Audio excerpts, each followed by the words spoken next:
Congress leader Ramesh has criticized Prime Minister Narendra Modi for not condoling the demise of internationally acclaimed theatre director and playwright Ratan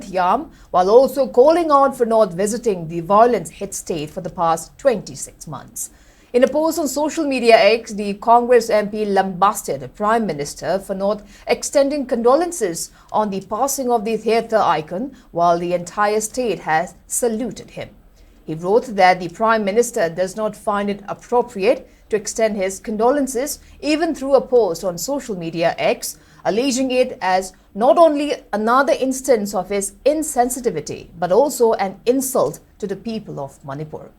Ramesh also described Ratan as one of India's greatest cultural personalities whose contributions have been recognized all over the world, while reminding that he has just passed away in Imphal.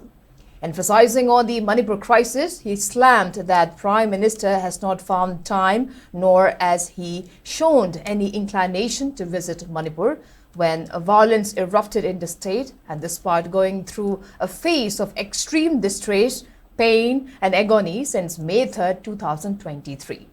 He added that the Prime Minister has totally avoided meeting political leaders and civil society organizations of Manipur for the past 26 months.